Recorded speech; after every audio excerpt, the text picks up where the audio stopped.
Hello leaders, pernah nggak sih kalian merasa kesulitan ketika ingin menyampaikan informasi penting ke banyak orang di perusahaan? Atau kalian bingung mulai dari mana ketika akan menyusun strategi komunikasi baik untuk internal perusahaan maupun untuk eksternal perusahaan? Jika iya, tenang aja, karena sebentar lagi kita akan belajar bareng bagaimana cara menyusun strategi komunikasi yang baik dan benar supaya informasi yang kita sampaikan dapat dipahami dan dimengerti oleh audiens kita. Di sini kita akan menggunakan alat yang namanya Communication Strategy Framework. Kayak gini nih frameworknya nih. Nah, framework ini adalah alat bantu kita untuk menyusun strategi komunikasi dari awal sampai akhir agar semua informasi yang kita sampaikan terdeliver dengan baik ke audiens kita. Hanya ada 7 komponen nih dalam framework ini. Kita akan kupas satu persatu nanti ya. 7 komponen ini teman-teman adalah yang pertama, purpose atau tujuan. Yang kedua adalah message atau pesan. Yang ketiga adalah media atau forum. Yang keempat adalah audience. Dan yang kelima adalah komunikator. Yang keenam adalah timing. Dan terakhir nomor 7 adalah feedback. Oke, setelah tahu 7 ini, kita akan bahas satu persatu berikut aplikasi atau penerapannya ke contoh kasus yang nyata.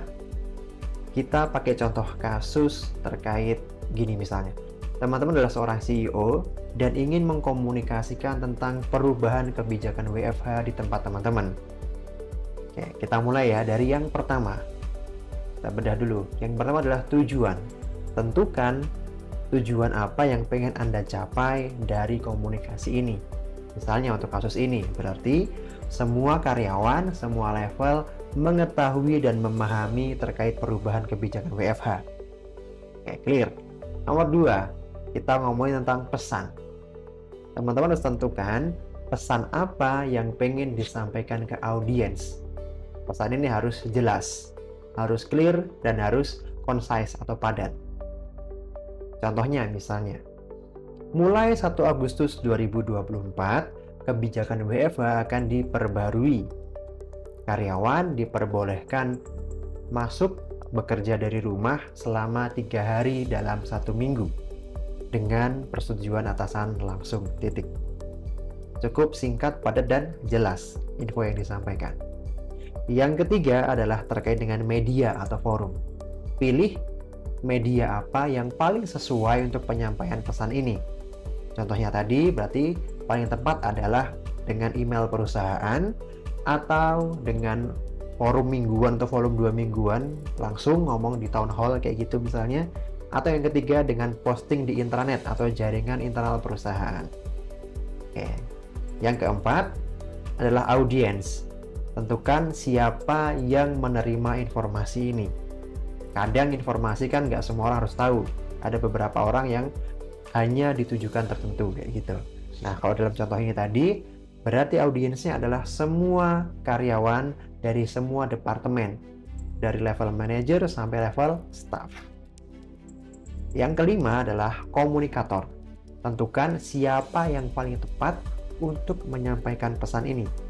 Contoh dalam kasus ini tadi, bisa Anda sebagai CEO langsung atau Anda mendelegasikan ini cukup di level kepala HRD gitu misalnya.